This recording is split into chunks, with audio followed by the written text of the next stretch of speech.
Salam dostlar, bir daha xoş gördük. Dərslərimiz davam edir. Əl-Bəbu Thəlith, 3-cü baba daxil olur. Məhəmməd Füzuli fi nübüvvəti nəbiyyina. Bizim peyğəmbərimizin peyğəmbərliyi barədə. Deməli, bundan əvvəl lap qabaqda da demişdim ki, peyğəmbərlik iki qismə bölünür. Ümumi peyğəmbərlik və xüsusi peyğəmbərlik. Ümumi peyğəmbərlikdə peyğəmbərliyin fəlsəfəsindən danışılır və Məhəmməd Füzuli bu barədə müəyyən qeydlərini bizdən bölüşdü ki, onun ümumi peyğəmbərlik barədə fikirləri nədir, peyğəmbərliyin fəlsəfəsi nədir, niyə cəmiyyətdə peyğəmbərliyə ehtiyac var, bir peyğəmbərin gəlişinə ehtiyac var və s. və ilaxır. Bu mövzuda bəzi dəlillərə toxundu. İndi isə növbət gəlib çatdı xüsusi peyğəmbərliyə, yəni konkret bir nümunəyə. Çünki ümumi peyğəmbərlikdə peyğəmbərliyin fəlsəfəsindən müzakirə olunur, danışılır. Xüsusi peyğəmbərlikdə isə onun nümunəsindən danışılır. Yəni, bir başqa ifadə ilə desək, məsələn, əgər bir insan ümumi peyğəmbərliyi isbat eləsə, əqli dəlillərlə, rasional dəlillərlə, bu kifayət eləmir. Növbəti mərhələdə gərək o şəxsin də varlığını neynəsin, isbatlasın. Desin ki, bax, biz əvvəl ümumi peyğəmbərlikdən danışdıq, peyğəmbərliyin fəlsəfəsini izah elədik. İndi isə növbət gəlib çatdı həmin şəxsin özünə ki, konkret olaraq kimlər peyğəmbər olmalıdır? Çünki bunun özü də dəlil sübut tələb edir.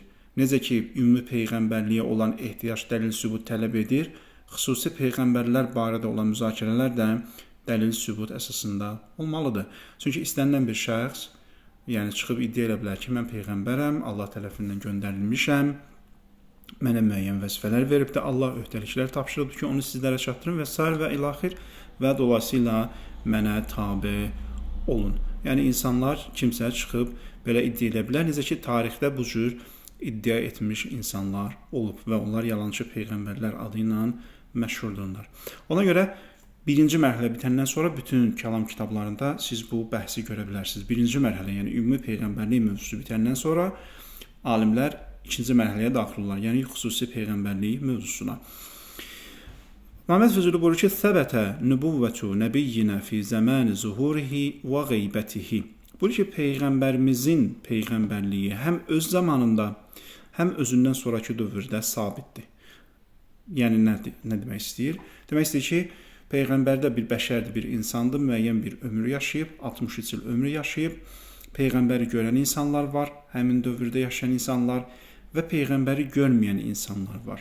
Məhəmməd Füzuli deyir ki, çox maraqlıdır. Deyir, peyğəmbərimizin peyğəmbərliyinə aid olan dəlillər həm o dövrün insanlarına şamildir, həm də ondan sonra yaşayan insanlara şamildir. Yəni, elə bir dəlil var ki, və ya dəlillər var ki, o təkcə onu görənlər üçün kifayət eləmir. Ondan sonra gələn insanlar üçün də nədir, kifayət edən, qənaət edən dəlillər hesab oluna bilər.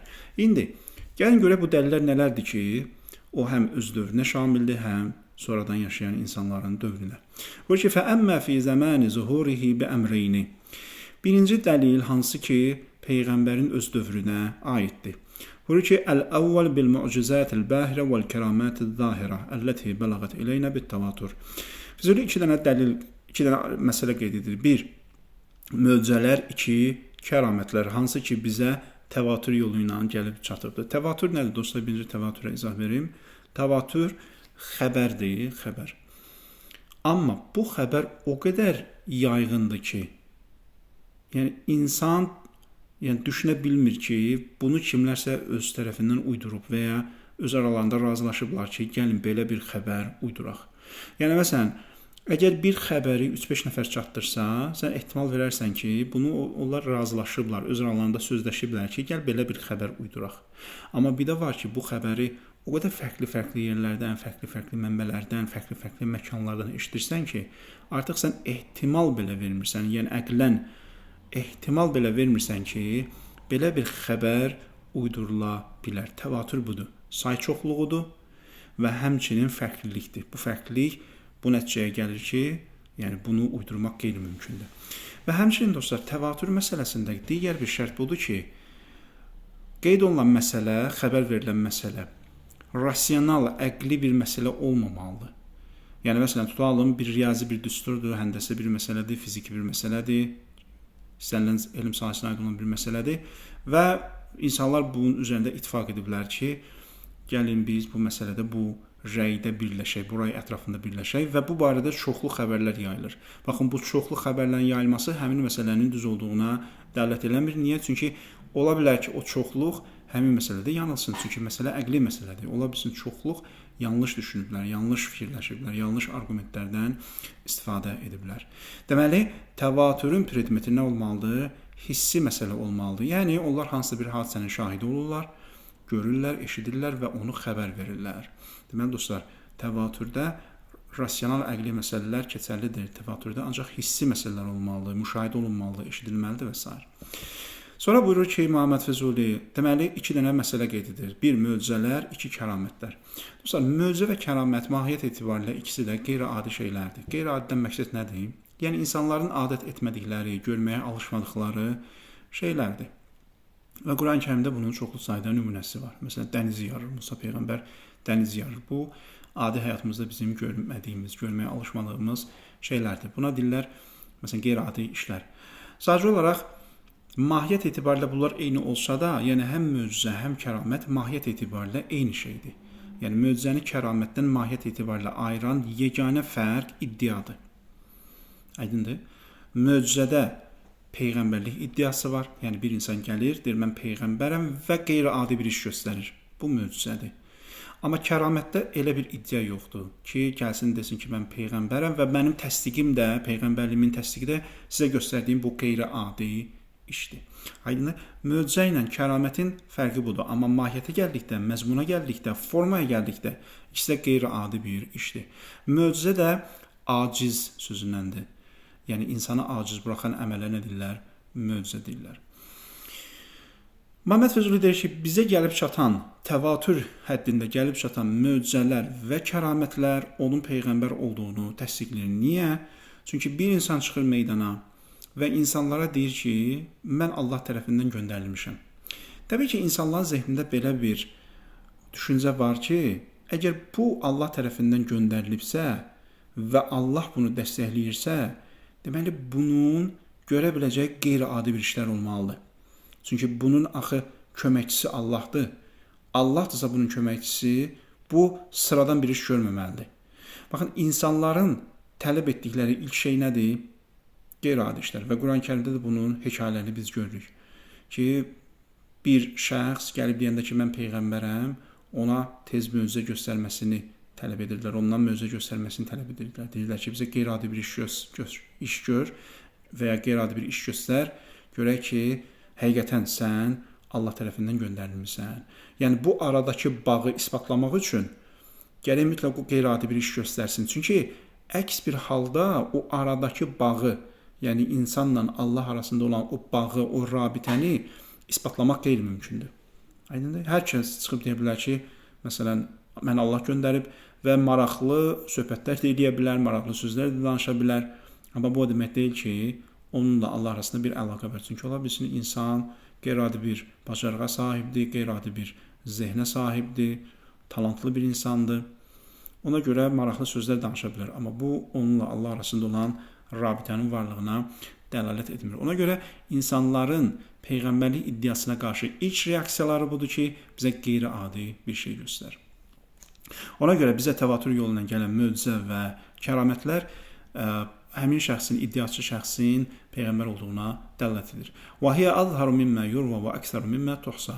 Buyurur ki, bu, yəni çoxlu saydadır. Peyğəmbərdən bizə gəlib çatan möcüzələr, kəramətlər çoxlu saydadır. Mən dostlar, burada bir mətləb də qeyd etmək istəyirəm. Baxın, möcüzə peyğəmbərin peyğəmbərliyinə dəlalət edən ən böyük dəlillərdən biridir. Amma bu zamanla sui-istifadəyə də səbəb oldu. Yəni, biz tarix kitablarına baxanda, möcüzə haqqında yazılan əsərlərə baxanda görürük ki, əvvəllər, lap qədimi əsərlərdə möcüzələrin sayı çox deyildi, barmaq saydaydı. Amma zaman ötdükcə, yeni kitablar təlif olduqca, nədənsə o möcüzələrin sayı da çoxaldı və məsələn, sonradan elə kitablar yazıldı ki, içərisində minlərlə möcüzə qeyd olundu. Aydındır? Deməli, bu nəyə səbəb oldu? Sui-istifadəyə səbəb oldu. İnsanlar nə edilər? Başladılar özlərindən möcüzələr düzəltməyə. Yəni, bu bir faktdır ki, peyğəmbərin adına çoxlu sayda yalan hədislər uydurulub.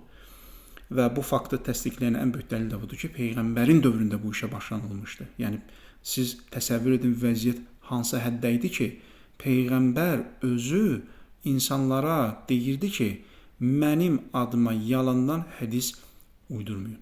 Yəni peyğəmbərin dövründə insanlar əgər buna cürət edə bilirdilərsə, deməli peyğəmbərdən sonra, hətta əsrlər sonra ki, heç peyğəmbərin üzünü görməmişdilər, bəzi fürsətçilərin peyğəmbərin adından hədis uydurması daha asan bir iş idi. Ona görə müxtəlif səbkidə uydurma hədislərin olduğunu görürük. Həmin uydurma hədislərdən biri də hansılardır? Möcüzələrdir. Yəni təsəvvür eləyin, elə kitablar yazılıb ki, minlərlə içərisində möcüzə qeyd olunub. Yəni o möcüzələrin sayını peyğəmbərin həyatına və ya imamların həyatına vurub çıxanda görürsən ki, bu adamlar elə hər gün möcüzə göstərilmiş ki. Aydındır. Ona görə bunlar sui-istifadəyə məruz qalıbdır. Ki Füzuli də onu sanki məsələyə işarə edir, çoxlu saydadır. Yəni hesaba gəlməyəcək sayda möcüzələr var. Halbuki bu qədər möcüzə yoxdur peyğəmbərin həyatında. Və bir məsələni də mən qeyd etmək istəyirəm. Peyğəmbərin möcüzəsi deyiləndə adətən Quran-Kərim nəzərdə tutulur. Bu peyğəmbərin möcüzələrindən biridir. Amma peyğəmbərin digər bir möcüzəsi də onun əxlaqı idi. Çünki dostlar, baxın peyğəmbər təzə insanları dinə dəvət edəndə hələ Quran-Kərim tam nazil olmamışdı. Quran-Kərim 23 il ərzində nazil oldu. Yəni peyğəmbər təzə peyğəmbərliyə seçiləndə və insanları dinə dəvət edəndə o insanlara kamil Quran təqdim eləməmişdi. Yəni indiki dövrdəki kimi deyil ki, insanları dinə çağıranda onlara Qurani-Kərimi göstərəsən. Xeyr, peyğəmbər hələ təzə peyğəmbərliyə seçilmişdi və yavaş-yavaş ayələr enirdi. Amma peyğəmbər insanların belə deyim, ürəklərini fəth edə bilirdi, ürəklərini ələ ala bilirdi. Nəyin hesabına? Əxlaqının hesabına. Ona görə Quran-Kərim peyğəmbərin əxlaqına xüsusi vurğu edir. Onun əxlaqını xüsusi vurğulayır. Buyurur ki, "İnnəkə la'ala xuluqin azim." Sən həqiqətən çox böyük əxlaq üzərindəsən. Əgər səndə biraz kobudluq olsaydı, biraz sərtlik olsaydı, insanlar sənin ətrafından dağılardılar. Baxın, peyğəmbərin o əxlaqı ki, baxın Quran-Kərimə baxanda peyğəmbər nə deyir? Deyir, "Mən sizin aranızda yaşamışam, mənə inanmırsınızmı?" Yəni görün insan nə qədər etibar qazanıb ki, insanlara Allaha çağırır, deyir, "Mənə inanmırsınız." Yəni bu sözü demək hər adamın işi deyil ki, mənə inanmırsınız, özdə belə bir iddiadır.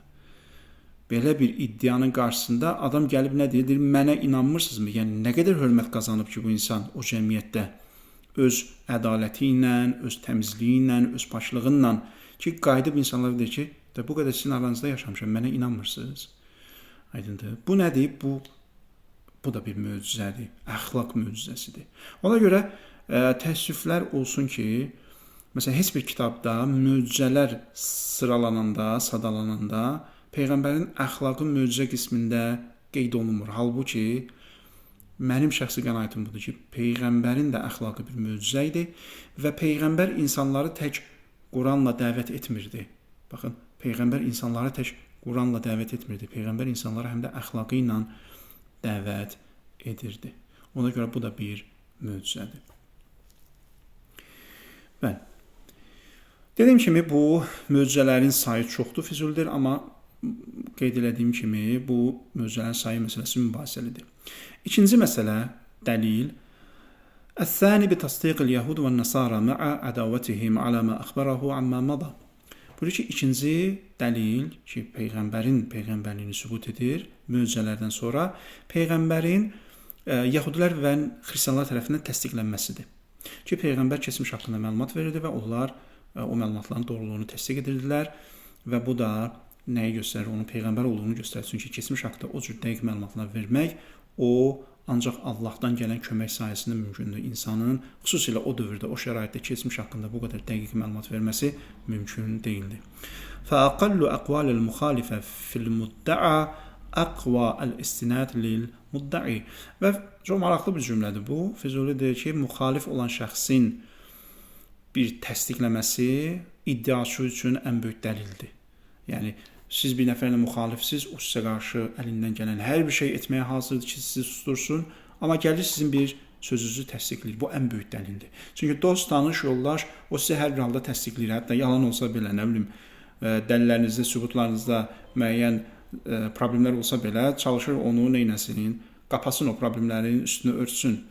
Çünki dostdur, ürəyi yanır sizə və s. və ilaxır. Bəzən o dostluq münasibətləri insana ədalətsiz davranmağa da sövq edir. Amma müxalif şəxs, qarşı çıxan şəxs o ən xırda problemi belə böyütməyə hazırdır. Ona görə elə bir şəxsin gəlib təsdiqləməsi sizi o ən böyük dəlildir.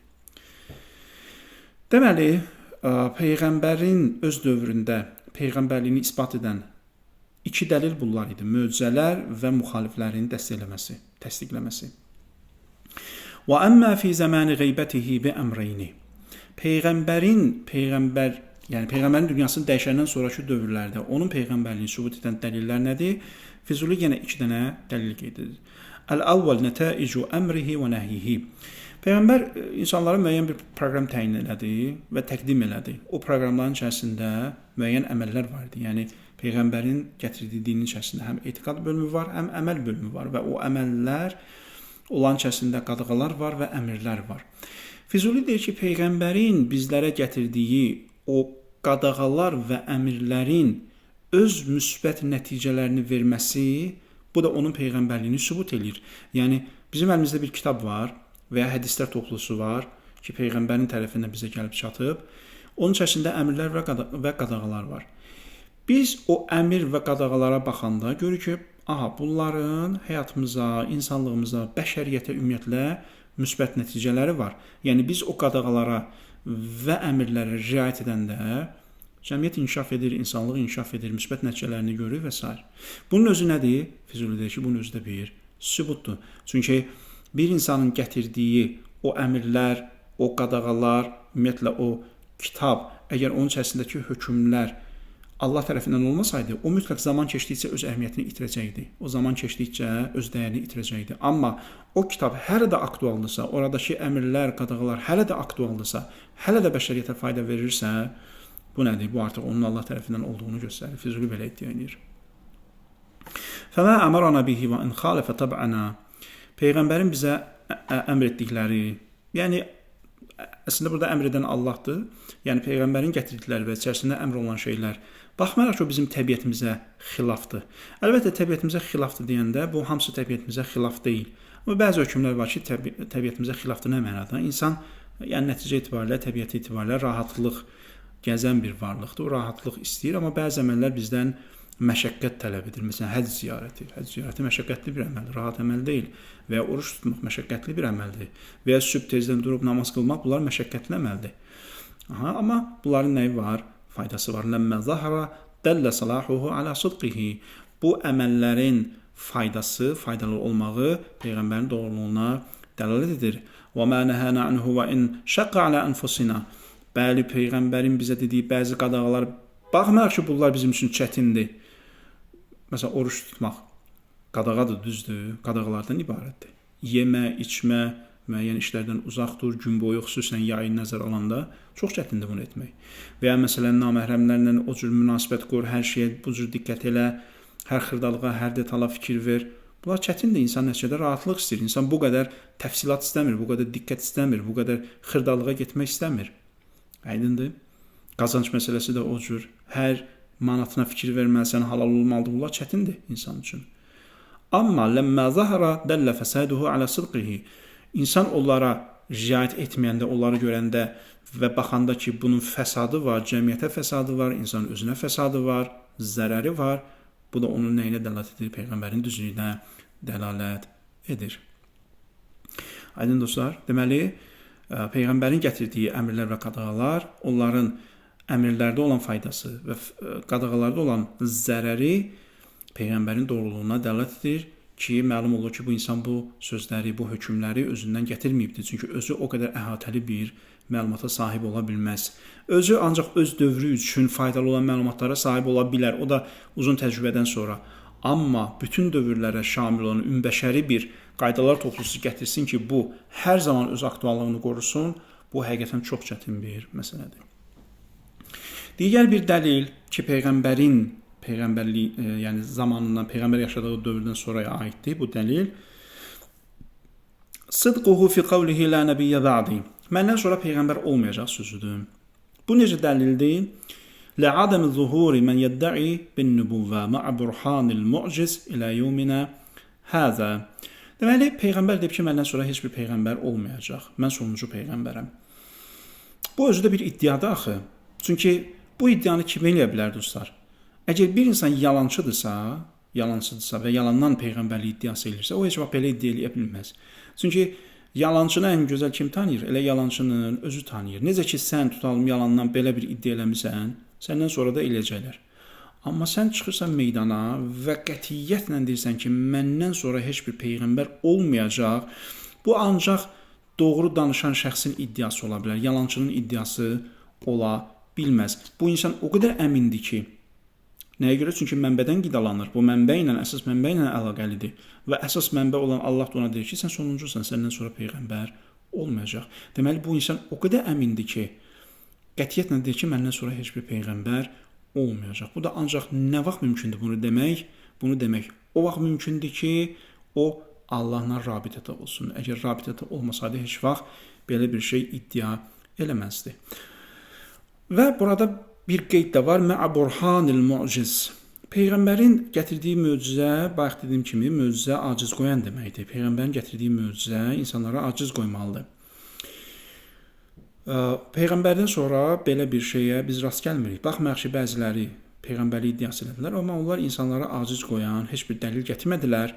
Əksinə gətirdiyi dəlillər, sözlər insanların yanında onların gözdən düşməsinə səbəb oldu və insanlar onları məsxərə və gülünc obyektinə çevirdilər. Möcüzədə dostlar, biz dedik ya qeyri-adi bir işdir. Bu möcüzə təlimlə, öyrətməklə ola bilməz. Yəni, məsələn, sehirbazların gördükləri qeyri-adi işlər var. Onu sən öyrədə bilirsən insanlara. Nəyə görə? Çünki bu bir bacarıqdır. Aydındır. Bu bir bacarıqdır. Məsələn, Musa Peyğəmbərin dövründə sehirbazlar var idi. O dövrdə yayılmışdı, insanlar bir-birinə öyrədirdilər. Bu bir bacarıqdır. Bunu sən başqalarına da öyrədə bilərsən. Amma möcüzə elə bir şeydir ki, o təlimlə olmur, onu öyrətməklə olmur. O qeyri-adi bir şeydir. Yəni, o tam başqa bir şeydir. Və bunu da ən yaxşı kim bilir? Elə sehirbazların özü bilir. Musa Peyğəmbər, o hekayəni yaxşı bilirsiniz. Musa Peyğəmbər sehirbazlarla, belə deyək, qarşılıqlı sehir göstərəndə, möcüzə göstərəndə, sehirbazlar sehir göstərəndə, Musa Peyğəmbər də öz möcüzəsini göstərəndə, sehirbazlar neynədilər? Tabe oldular və etiraf elədilər ki, bu başqa bir şeydir, bu möcüzədir.